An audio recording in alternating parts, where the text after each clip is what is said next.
In a stunning behind-the-scenes shakeup, Catherine, Princess of Wales, has quietly taken the reins of royal power, leaving Queen Camilla in tears.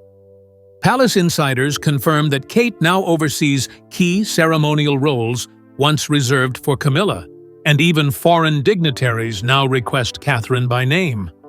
The shift wasn't announced publicly, but it didn't need to be. Camilla reportedly broke down upon learning the news through a discreet royal memo. With Charles's silent approval and the public already embracing Kate as their queen, one truth is now undeniable. The crown has moved, and it didn't wait for a coronation. The day it happened, Camilla silenced. The palace halls were quiet that morning, but something had changed. Behind closed doors, Princess of Wales was officially handed several key ceremonial royal roles, the kind only reserved for the sovereign or their direct successor.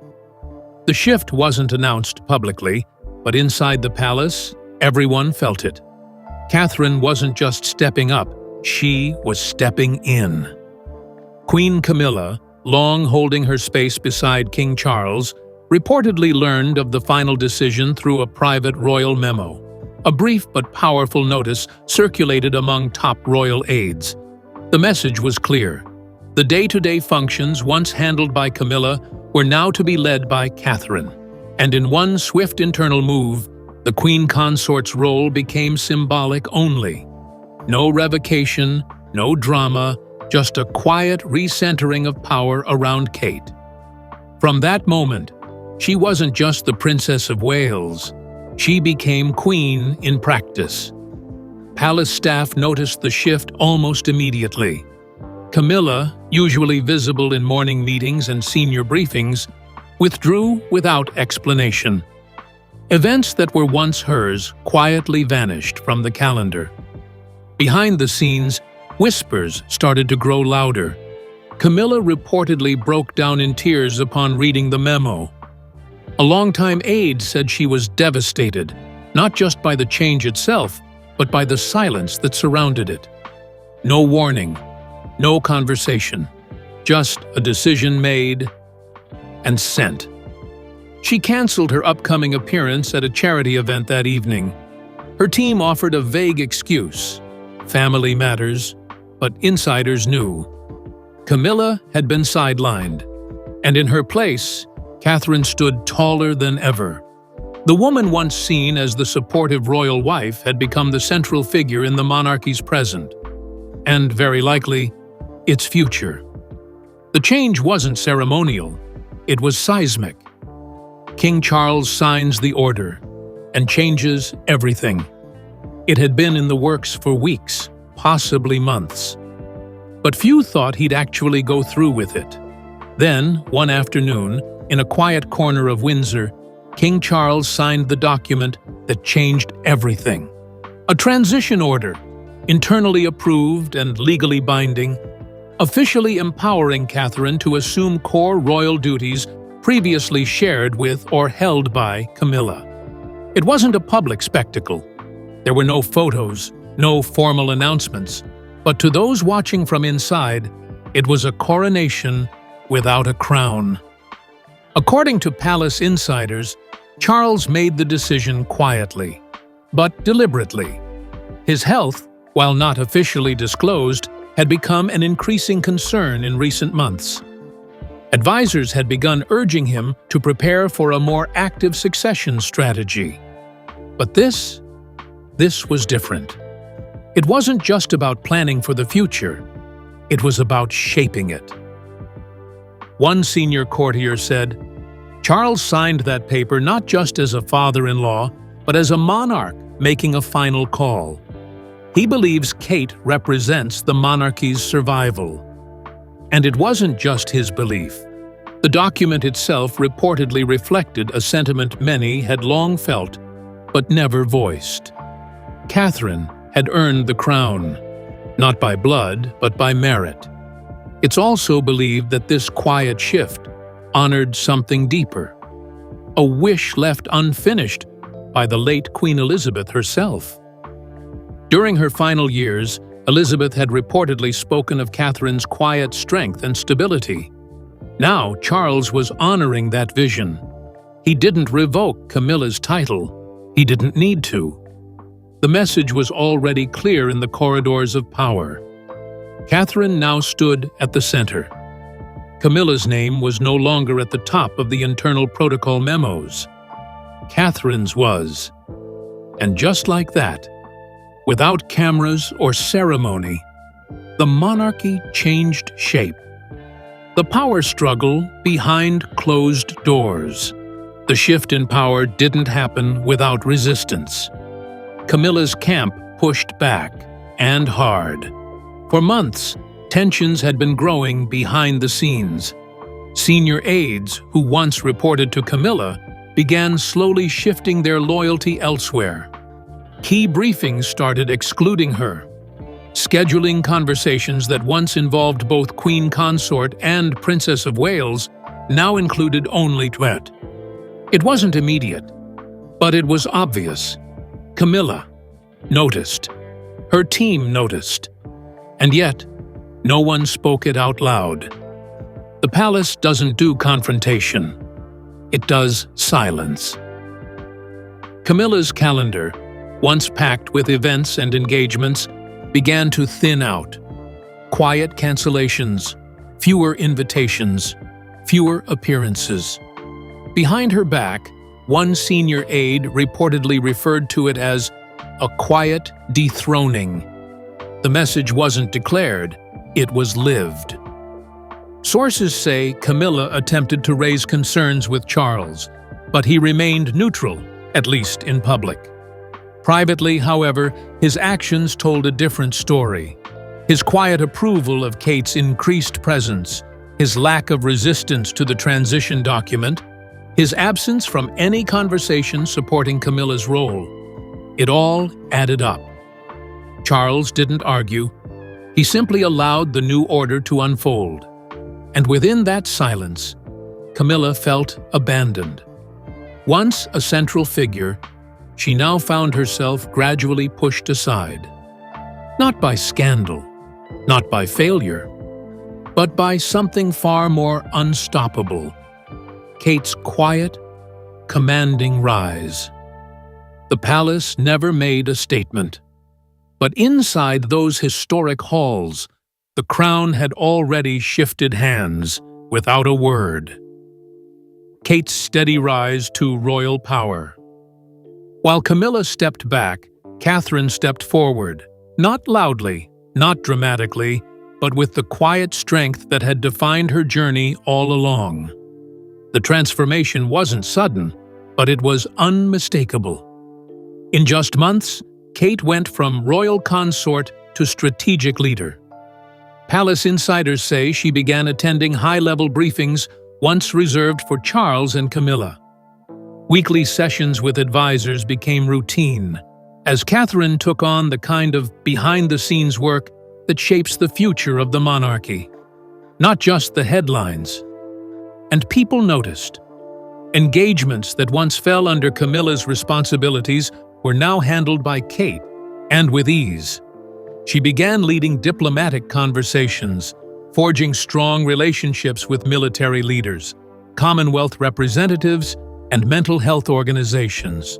Her schedule, once ceremonial, was now political, global, and deeply impactful. One insider revealed that Catherine had become the heartbeat of the modern monarchy. She wasn't just fulfilling her role, she was redefining it. Charles, watching from a slight distance, gave quiet approval as his daughter-in-law grew into a public figure of remarkable calm, discipline, and reach. Where Camilla had once struggled to win public warmth, Kate seemed to carry it effortlessly. She walked into every room with the legacy of Diana behind her, but she never relied on it. Instead, she built her own image, thoughtful, composed, respected. It wasn't about titles anymore. It was about trust. And Catherine had earned it, not just from her family, but from a country looking for stability in uncertain times. The crown, once worn by protocol, was now being shaped by presence, and Catherine wore it well, long before it touched her head. The public already chose their queen. As things shifted within the palace, the outside world was already a step ahead. To the public, the debate was over. Kate was the queen they had already embraced. Polls reflected it with stunning clarity. Approval ratings for Catherine soared, especially among younger generations. Even those indifferent to royal life admitted one thing: she made the crown feel relevant again. Social media platforms flooded with praise. The hashtags told the story. #OurQueenKate, #TheRealQueen, and #FutureIsKate. The warmth she received wasn't based on nostalgia. It was current, earned, and alive. Camilla, though technically queen consort, never received this kind of devotion. Her title had always felt ceremonial. Kate, on the other hand, felt natural in the role, long before it was given to her. International media followed the public's lead. Outlets in the US, Canada, and Australia began referring to Kate as the true heart of the monarchy. Her appearances were no longer compared to Camilla's. They were celebrated as defining moments for the crown's future. At public events, crowds leaned in when Kate arrived. Her calm, her presence, her grace. It wasn't just admired, it was trusted. And that trust wasn't inherited. It had been earned. Of course, Diana's legacy had opened the door, but Kate walked through it on her own terms, with her own style, her own strength. In cafes, on comment threads, in conversations across generations, people no longer asked if Kate would make a good queen. They said it plainly. She already is. Camilla's emotional withdrawal. While the public lifted Kate up, Camilla quietly disappeared. It began with one cancelled appearance, then another. Before long, her name vanished from the royal diary. Inside the palace, her absence was noticed, but not questioned. The power shift had already spoken for itself. Insiders revealed that Camilla was seen crying in private after her final official briefing, a moment she once approached with pride, now marked by pain. Her aides confirmed what many suspected. She was stepping back due to emotional exhaustion. The role she had built so carefully, so cautiously, had been overtaken, not by scandal or error, but by a younger, more beloved force she couldn't compete with. What cut deeper was that she felt alone in the transition. Charles, though publicly neutral, had given Kate quiet support. His choice not to defend Camilla's space wasn't aggressive. It was simply a decision to let time and popularity do the talking. Those closest to Camilla say she felt not just replaced, but erased. Her name still held the title, but the presence, the power, the purpose was gone. Her once busy office was downsized. Public requests now flowed through Kate's team. Internally, staff began referring to Camilla's appearances as supportive rather than central. The queen consort had become a background figure in a world she once helped stabilize. And perhaps the deepest sting? Camilla knew this wasn't just a moment. It was a movement. A shift not in paperwork, but in hearts. A transformation she could no longer slow, no matter how long she had held the crown beside Charles. She had stepped into the shadows, not because she wanted to, but because the spotlight had moved. And now, Catherine stood fully in its glow. Diana's shadow never faded, and Kate embraced it. Even before she entered the royal family, Catherine lived under the long shadow of Diana. It was inevitable. The world never forgot the people's princess. and no one who followed her could ever do so without comparison. But where Camilla had carefully tiptoed around Diana's legacy, Kate embraced it, without fear, without apology. From the beginning, Camilla made the deliberate choice to never use the title Princess of Wales. Whether it was out of respect or strategic restraint, the title remained emotionally untouchable. Diana's memory still loomed too large, and any attempt to step into that space would have been met with resistance. But when King Charles bestowed the title upon Kate in 2022, the reaction was entirely different. There were no protests, no outrage. Instead, there was acceptance, even celebration. People didn't see Kate as trying to replace Diana. They saw her as carrying something forward. She brought her own grace, her own calm strength, and her own presence into the role while honoring the woman who once defined it. Unlike Camilla, Kate never tried to rewrite the past. She didn't try to outshine it either. She simply understood it and let it guide her. And that's why the public embraced her fully. She wasn't competing with Diana. She was continuing her legacy in a new, modern way. At charitable events, in speeches, even in her interactions with children, the echoes of Diana were there, but softened, reshaped by Kate's own personality. She connected through action, not spectacle. She never demanded attention, but always commanded it. Camilla, for all her effort, could never step out of Diana's shadow. But Kate? She didn't need to. She carried it with her, not as a burden, but as a light. And in doing so, she didn't just win the public's affection. She inherited something deeper: trust. Palace reactions, loyalty shifts toward Kate. While the public sentiment was clear, the shift inside the palace was even more telling. Over the course of weeks, then months, loyalty quietly realigned. The people around the throne, the aides, the advisors, the diplomats, began to look to Kate first. Where once Camilla's team had led preparations, briefings, and ceremonial guidance, Catherine's office began receiving those first calls. When major announcements were in planning stages, it was her team being consulted. When heads of state visited, it was her presence they requested. Even the Commonwealth outreach teams, vital to maintaining royal influence abroad, restructured their strategies to center around Catherine.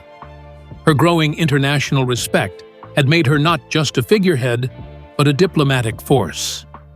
And it wasn't just strategy. It was subtle culture. The palace itself began to bend around her.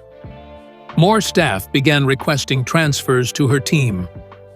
Younger members of the royal household expressed admiration for her leadership style: organized, respectful, modern. Camilla's office, once busy and bustling, grew quieter. Roles were consolidated. Invitations stopped pouring in. The few appearances she made were now described as supportive or accompanied, no longer leading. Even Princess Anne, long known for her no-nonsense approach, reportedly expressed admiration for Kate's quiet authority. She saw the preparation, the long game, the discipline, and, behind the scenes, Anne began standing beside Kate in key engagements. There were no formal declarations, no internal announcements. But within the palace walls, the message had never been clearer. Kate wasn't waiting to lead. She was already leading. And for the monarchy, loyalty was simply following where the power had already moved.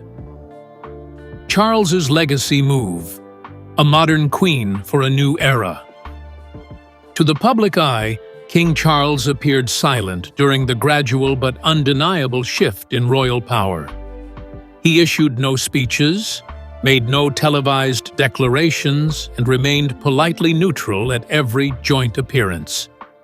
But those close to the throne knew the truth. His silence wasn't uncertainty. It was intent. Charles had always believed the monarchy couldn't survive on tradition alone.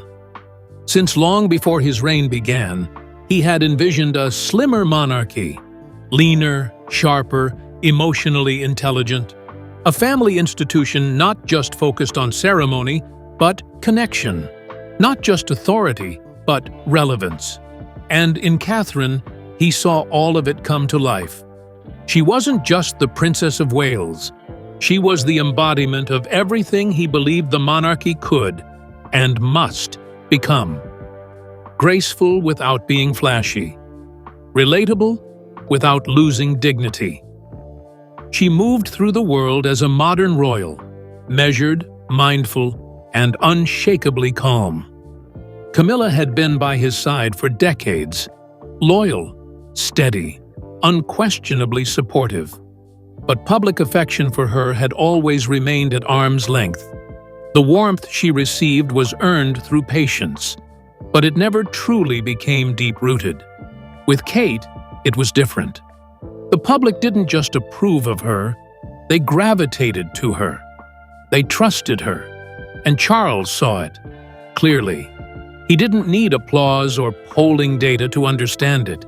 He felt the shift every time Kate entered a room and instantly became the anchor. He recognized the moment her influence overtook expectation, and that was when he made his move.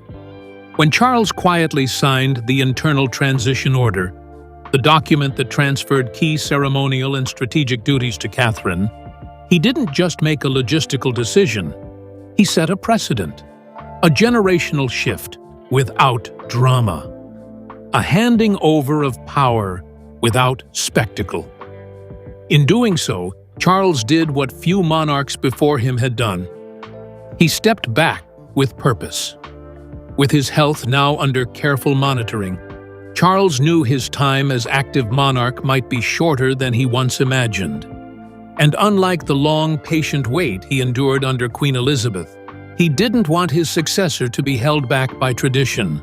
He remembered how long he had stood in the wings, waiting for a moment that came too late. He didn't want that for William, and he certainly didn't want it for Kate. So he made the call, quietly and deliberately, not out of favoritism, but out of foresight. He saw in Catherine what his mother once saw in him, a steady hand in stormy waters, a monarch before the crown is even passed. Camilla retained her title, but Charles no longer needed formalities to signal where the center of gravity had moved. His silence was his approval. His signature was his legacy. And that legacy now rests not just on his reign, but on the queen he shaped with trust, not blood. The one who leads not because she's been crowned, but because she's already been chosen. The throne has shifted, but without ceremony.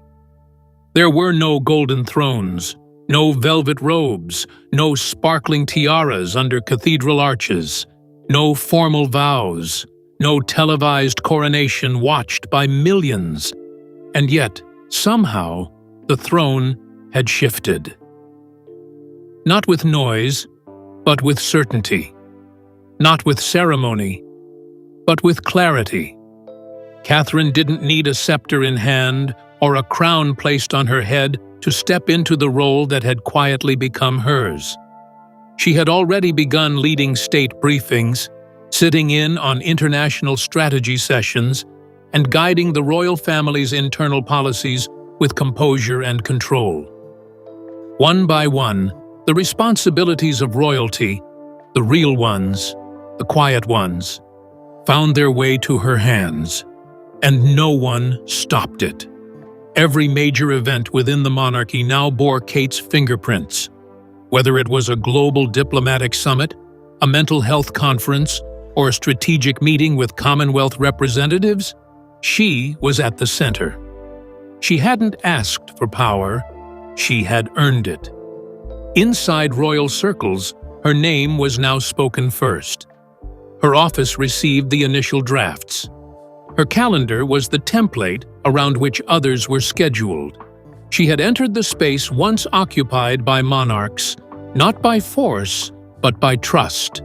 Camilla, though still queen consort in title, had receded gracefully into a quieter, gentler presence, occasionally seen, softly applauded, but no longer at the core.